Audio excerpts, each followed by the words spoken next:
Hi കൂട്ടുകാർ, അസ്സലാമു അലൈക്കും വറഹ്മത്തുള്ളാഹി തആല വബറകാതുഹു.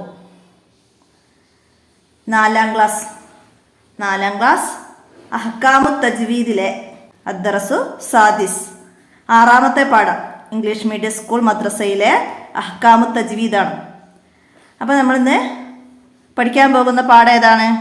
അൽ മദ്ദുൽ അസ്ലി. നമ്മൾ ഇതുവരെ 3-ാം ക്ലാസ്സും 4-ാം ക്ലാസ്സും ഇതുവരെ നമ്മൾ പഠിച്ചത് സാക്കിനായ നൂനിൻ്റെയും തൻവീനിൻ്റെയും വിധികൾ പഠിച്ചു. പിന്നെ സാക്കിനായ മീമിൻ്റെ വിധികൾ പഠിച്ചു. ഇനി നമ്മൾ തജ്വീദ് നിയമത്തിൽ മദ്ദുകളെ കുറിച്ചിട്ടാണ് ഇനിയാണ് പഠിക്കാൻ പോകുന്നത്. അപ്പം മദ്ദുകളെ കുറിച്ച് നന്നായി മനസ്സിലാക്കി പഠിക്കുക. നന്നായിട്ട് ഓരോ പാഠഭാഗങ്ങളും ശ്രദ്ധിച്ച് ക്യാച്ച് ചെയ്താൽ പഠിക്കാൻ സിമ്പിളായിട്ട് കഴിയുന്ന ഒരു വിഷയമാണ് തജ്വീദ്. എല്ലാവരും നന്നായി മനസ്സിലാക്കി പഠിക്കുക, ഉപകാരപ്പെടുത്തുക. വീഡിയോ ഒക്കെ കൂട്ടുകാർക്കൊക്കെ ഷെയർ ചെയ്ത് കൊടുക്കണം. എല്ലാവർക്കും ഉപകാരപ്പെടുന്ന രീതിയിലാണ് നമ്മൾ ഈ വീഡിയോ ചെയ്യുന്നത്. അപ്പോൾ എല്ലാവരിലേക്കും നിങ്ങൾ എത്തിക്കുക. ഓക്കെ, അപ്പം നമുക്ക് ഇന്നത്തെ പാഠത്തിലേക്ക് കടക്കാം. ബിസ്മില്ലാഹിർ റഹ്മാനിർ റഹീം. അൽ മദ്ദുൽ അസ്ലി. അപ്പോൾ അസ്ലി ഒരു മദ്ദിൻ്റെ പേരാണ് അസ്ലി എന്ന്. അപ്പോൾ അതെന്താണെന്നുള്ളത് നമുക്ക് നോക്കാം. എന്താണ് മദ്ദുൽ അസ്ലി എന്ന്? അപ്പോൾ ഇവിടെ കാല, യകൂലു, കീല, ഇങ്ങനെ 3 വേർഡ്സുകൾ തന്നിട്ടുണ്ട്. ഖുർആനിലെ ചെറിയൊരു വേർഡ്സാണ് കാല, യകൂലു, കീല. അപ്പോൾ ഇവിടെ കാല എന്നതിനെ നമ്മൾ നീട്ടാൻ, ഫതഹിനെ നീട്ടാൻ അലിഫ് ഉപയോഗിച്ചിരിക്കുന്നു. യകൂലു എന്നതിലെ കാഫിൽ ലൊമ്മാണ്. അപ്പം അതിലെ വാവാണ്, ലൊമ്മിനെ നീട്ടാൻ വാവാണ് വന്നത്, യകൂലു. കീല എന്നതിലെ കസറയെ നീട്ടാൻ യാ. അപ്പോൾ ഫതഹിനെ നീട്ടാൻ അലിഫ്, ലൊമ്മയെ നീട്ടാൻ വാവ്, കസറയെ നീട്ടാൻ യാ. അപ്പം ഇതൊക്കെ നീട്ടേണ്ട, നമുക്ക് പറയേണ്ട, ഉച്ചരിക്കേണ്ട ഒരു സമയമുണ്ട്. അത്രമാത്രം നീട്ടലാണ് ഇതൊക്കെ. കാല, യകൂലു, കീല. അപ്പോൾ നമ്മൾ പറയാനെടുക്കുന്ന സമയം മാത്രം നീട്ടണം. അതിനാണ് അസ്ലിയായ മദ് എന്ന് പറയുന്നത്. അപ്പോൾ ഇവിടെ കാല, കീല, അങ്ങനെ ഒരുപാട് നീട്ടിയിട്ടല്ല നമ്മൾ ഖുർആനോത്തിൽ ഇത് പറയുന്നത്. അപ്പോൾ അത് ശ്രദ്ധിക്കാം. അപ്പോൾ നമുക്ക് പാഠം വായിക്കാം. കാല എന്നതിലെ അലിഫും, യകൂലു എന്നതിലെ വാവും, കീല എന്നതിലെ യാവും ശ്രദ്ധിക്കുക. അലിഫ് കൊണ്ട് ഫതഹയെയും വാവ് കൊണ്ട് ലമ്മയെയും യാ കൊണ്ട് കസ്രയെയും നീട്ടുന്നതിനാണ് മദ് എന്ന് പറയുന്നത്. അപ്പോൾ മദ് എന്നാൽ എന്ത് എന്നുള്ളത് നിങ്ങൾക്ക് മനസ്സിലായി അല്ലേ? അക്ഷരങ്ങളെ നീട്ടുകയാണ്, അതിനാണ് മദ് എന്ന് പറയുക. അതായത് അലിഫ് കൊണ്ടും വാവ് കൊണ്ടും യാ കൊണ്ടും നീട്ടുന്നത്, ഇതാണ് മദ്. അപ്പോൾ മദ് അക്ഷരങ്ങൾ ഏതാണെന്ന് വെച്ചാൽ അലിഫ്, വാവ്, യാ. അപ്പോൾ ഇവിടെ നീട്ടുന്നതിനാണ്, അക്ഷരങ്ങളെ നീട്ടുന്നതിനാണ് മദ് എന്ന് പറയുന്നത്. ഈ 3 അക്ഷരങ്ങൾക്ക് മദ്ദക്ഷരങ്ങൾ എന്ന് പറയുന്നു. അപ്പോൾ അലിഫ്, വാവ്, യാ, ഇതാണ് മദ്ദക്ഷരങ്ങൾ. മനസ്സിലാക്കുക. മദ്ദക്ഷരങ്ങൾ ഏതെല്ലാം എന്ന് വെച്ചാൽ അലിഫ്, വാവ്, യാ, ഇതിനാണ് മദ്ദക്ഷരങ്ങൾ എന്ന് പറയുന്നത്. മദ്ദക്ഷരമുള്ള പദങ്ങളിൽ മദ് ഒഴിവാക്കലും ഇല്ലാത്ത സ്ഥലങ്ങളിൽ മദ് നൽകലും തെറ്റാണ്. അതുകൊണ്ട് മദ്ദുകൾ ശ്രദ്ധിച്ച് ഖുർആൻ പാരായണം ചെയ്യണം. മനസ്സിലാക്കുക. മദ്ദുകളിൽ അസ്ലി, ഫർഇ ഇങ്ങനെ 2 വിധമുണ്ട്. മദ്ദുകൾ എത്ര വിധം? മദ്ദുകൾ 2 വിധം. അസ്ലി, ഫർഇ. അണ്ടർലൈൻ ചെയ്യട്ടോ. അസ്ലി, ഫർഇ ഇങ്ങനെ 2 വിധം മദ്ദുകളുണ്ട്. കാല, കീല, യകൂലു എന്നിവയിലുള്ളതുപോലെ മദ്ദക്ഷരത്തെ, മനസ്സിലാക്കുക, മദ്ദക്ഷരത്തെ ഉച്ചരിക്കാൻ ആവശ്യമായ സമയം മാത്രം നീട്ടുന്നതിനാണ് മദ്ദുൽ അസ്ലി എന്ന് പറയുന്നത്. ഒരു ബ്രാക്കറ്റ് ഇട്ട് കൊടുത്തോളൂ, നമുക്ക് ചോദ്യം വരും. അപ്പം നമുക്ക് ചോദ്യത്തിൻ്റെ നമ്പർ ഇട്ട് കൊടുക്കാം. മദ്ദക്ഷരം ഉച്ചരിക്കാൻ ആവശ്യമായ സമയം മാത്രം നീട്ടുന്നതിനാണ് മദ്ദുൽ അസ്ലി എന്ന് പറയുന്നത്. അപ്പം എന്താണ് മദ്ദുൽ അസ്ലി എന്ന് എല്ലാവർക്കും മനസ്സിലായല്ലോ. മദ്ദക്ഷരം, അതായത് അലിഫാണ് എങ്കിൽ അതിനെ മാത്രം, വാവാണെങ്കിൽ അതിന് മാത്രം, കീല എന്നുള്ളതിൽ യാഇനെ മാത്രം. അപ്പോൾ മദ്ദക്ഷരങ്ങളായ അലിഫ്, വാവ്, യാ ഇവയെ ഉച്ചരിക്കാൻ ആവശ്യമായ സമയം മാത്രം നീട്ടുന്നതിന്. അപ്പോൾ കൂടുതൽ നീട്ടണ്ടെന്ന് നമ്മൾ നേരത്തെ പറഞ്ഞു. അപ്പോൾ ഉദാഹരണങ്ങളൊക്കെ തന്നിട്ടുണ്ട് ഇവിടെ. അപ്പോൾ അതിലൊക്കെ വന്നതൊക്കെ നിങ്ങൾ മനസ്സിലാക്കി പഠിക്കുക. ഇവിടെ വലയാലിൻ, യാലിൻ, യാ നീട്ടാൻ അലിഫ് വന്നു. പിന്നെ നീ എന്ന കസറയെ നീട്ടാൻ യാ വന്നു. അപ്പോൾ അതൊക്കെ ഉദാഹരണം മനസ്സിലാക്കി ഉച്ചരിച്ച് മനസ്സിലാക്കട്ടോ. അപ്പോൾ ഇവിടെ ഏതാ? ഔദു എന്നതിൽ വാവ് വന്നു. പിന്നെ ഷാ നീട്ട അവിടെ അലിഫ് വന്നു. പിന്നെ ലൂ നീട്ട അവിടെ വാവ് വന്നു. ഇവിടെ ഫതഹ നീട്ട അവിടെ ഒരു അലിഫ് വന്നിട്ടുണ്ട്. തീ നീട്ട യാ. അപ്പം അതൊക്കെ ആണ് മദ്ദക്ഷരങ്ങൾ, അലിഫ് വാവ് യാ. അപ്പം ഇത്ര അതിൻ്റെ ഉച്ചാരണത്തിന് ആവശ്യമായ സമയം മാത്രം നീട്ടുന്നതിനാണ് അസ്ലി എന്ന് പറയാം. അപ്പം അത് മനസ്സിലാക്കുക. ഇനി നമുക്ക് ഇതിൻ്റെ വർക്ക് ബുക്കിലേക്ക് പോകാം. അതിന് മുമ്പ് ഇവിടെ നമുക്ക് പാരായണം ചെയ്യാൻ സൂറത്ത് യാസീനാണ്. യാസീന് 1-ാമത്തെ ആയത്ത് മുതൽ 40-ാമത്തെ ആയത്ത് വരെ മദ്ദുൽ അസ്ലിയൊക്കെ മനസ്സിലാക്കിയിട്ട് പാരായണം ചെയ്യണം. 1-ാമത്തെ ആയത്ത് മുതൽ 40-ാമത്തെ ആയത്ത് വരെ.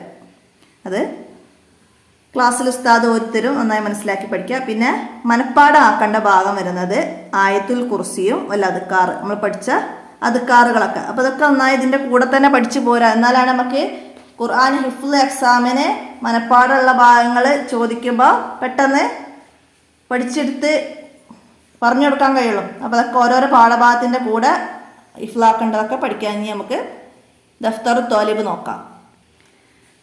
അപ്പോൾ വർക്കിൽ ആദ്യം വരുന്നത് ഇവിടെ കുറച്ച് ഖുർആനിലെ ആയത്ത് തന്നിട്ടുണ്ട്. അപ്പോൾ അതിൽ നമ്മൾ അസ്ലിയായ മദ് വന്നതൊക്കെ അടയാളപ്പെടുത്തണം. അലിഫ് വാവ് യാ മദ്ദക്ഷരങ്ങൾ വന്ന അലിഫ് വാവ് യാ വന്നത് നമുക്ക് അടയാളപ്പെടുത്താം. അപ്പോൾ ഇവിടെ കാന അലിഫ് വന്നു. മീകാത്ത ഇവിടെ യാ വന്നിട്ടുണ്ട്. പിന്നെ ഇവിടെ ചെറിയൊരു അലിഫ് വരുന്നുണ്ട് കേട്ടോ. അപ്പോൾ അത് മനസ്സിലാക്കണം. പിന്നെന്താണ് സൂരി വാവ് വന്നു. വാവ് അഫ്വാജ അലിഫ് വന്നു. സമാ ഇവിടെ അലിഫിൻ്റെ മദ്ദുണ്ട്, കൂടെ ഫർഇയായ മദ്ദ് വരുന്നുണ്ട്. അപ്പോൾ പഠിക്കുമ്പോൾ പറയാം. അപ്പം നമുക്ക് ഇവിടെ അലിഫിൻ്റെ സമാ എന്നുള്ള എഴുതാം. ഫക്കാനത്ത് അബുവാബ. അപ്പോൾ ഇവിടെ സമാ എന്നുള്ളതിൽ അസ്ലിയായ മദ്ദല്ല, ഫർഇയാണ്. അപ്പോൾ അതിനെ പറ്റി പഠിക്കുമ്പോൾ നമുക്ക് അതിനെപ്പറ്റി പറയാം. ഇവിടെ ഫക്കാനത്ത് അലിഫ് അബുവാബ മനസ്സിലാക്കുക. ഇവിടെ വഖഫിൻ്റെ സ്ഥലത്തും അലിഫ് അസ്ലിയായ മദ്ദാണ് വരുന്നത് കേട്ടോ.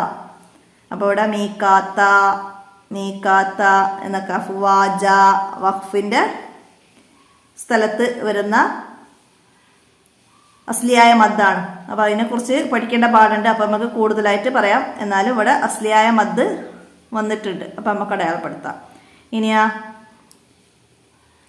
ജിബാലു ബാ ഫക്കാനത്ത് ഷറാബ റാ ഇനെ നീട്ടുന്നു, ബാ ഇനെ നീട്ടുന്നു. അപ്പം അങ്ങനെ ഇതിലുള്ള അലിഫുകളൊക്കെ അലിഫും വാവു യാവും വരുന്നത്. ഐ യാ വന്നു. ഇവിടെ അലിഫ് വന്നു. ഇവിടെ 2 സ്ഥലത്ത് വന്നു. ഇവിടെ യാ വന്നു. ഇവിടെ ഫിഹ എന്നുള്ളത് ഫർഇയാണ്. ഇവിടെ അലിഫ് വന്നു, മനസ്സിലാക്കുക. വാവ് വന്നു. ഇവിടെയും വാവുണ്ട്. അലിഫ്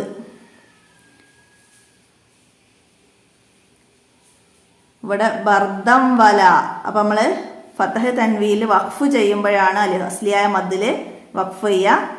ഇവിടെ ഇപ്പം നമ്മൾ ബർദം വല എന്നുള്ള ഇവിടെ അസ്ലി മദ്ദിലല്ല നമ്മൾ ഓതുന്നത്, മനസ്സിലാക്കുക. ഇവിടെ വല, ഇവിടെ അലിഫുണ്ട്. ഇവിടെയും അലിഫ് വരുന്നു. ഇവിടെ യാ, ഇവിടെ അലിഫുകൾ വരുന്നുണ്ട് 2 സ്ഥലത്ത്. ഇവിടെ വന്നു, 2 സ്ഥലത്ത് വന്നു.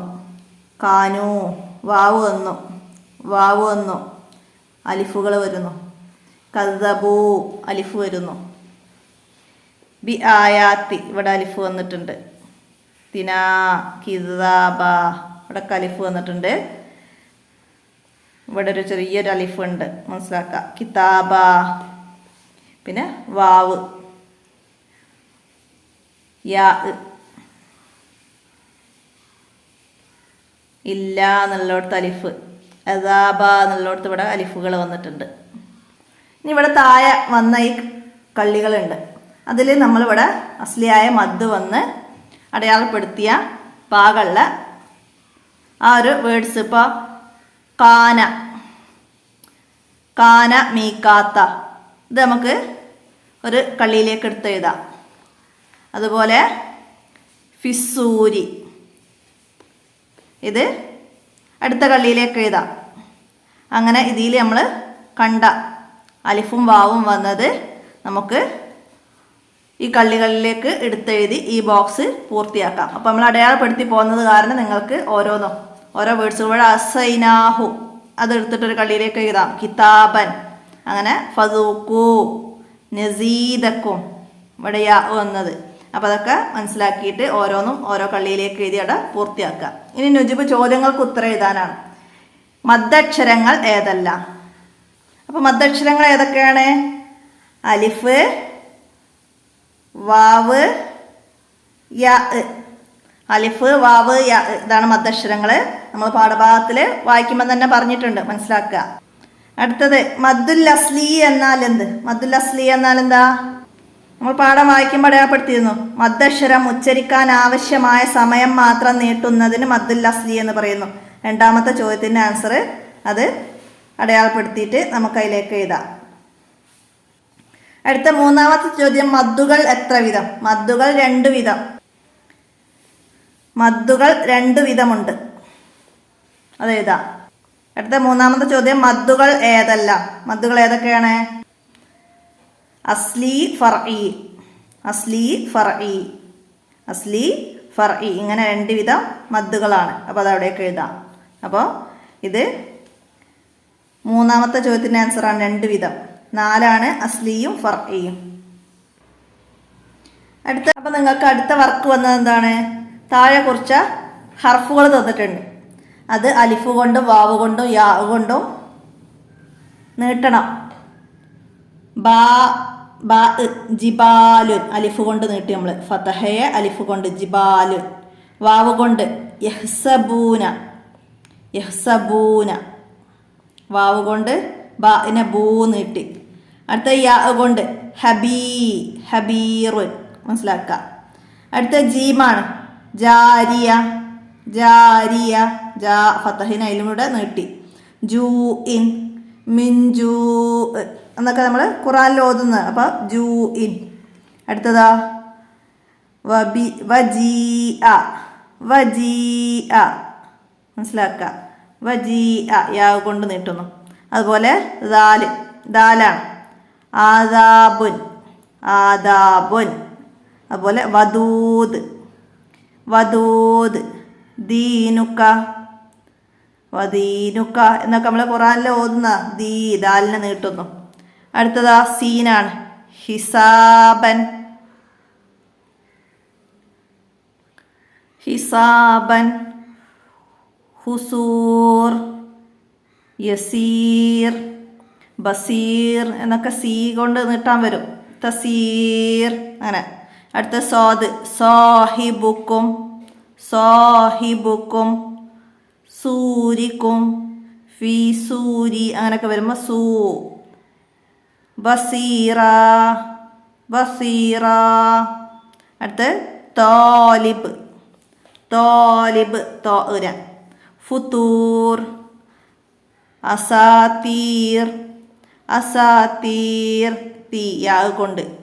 ഐന് ആലിയ, ഐന് ആലിയ. അഊദു, അഊദു. ഓ ബഈദ്, ബഈ, ബഈദ്. സഈദ് അങ്ങനൊക്കെ എഴുതാം നമുക്ക്. അടുത്തതാ കാഫ്, കാന. ഇൻകാനത്ത് ഇല്ല നമ്മൾ ഖുറാനിൽ ഓതുന്നതാണ്. അപ്പം കാന. അടുത്തതാ ഫഅഹ്ലികൂ, ഫഅഹ്ലികൂ. ഹക്കീമുൻ, കീ, ഹക്കീമുൻ. വാവ് അബ്വാബ്, അബ്വാബ്. മനസ്സിലാക്കുക. അടുത്തതാ കാവൂൻ, കാവൂൻ.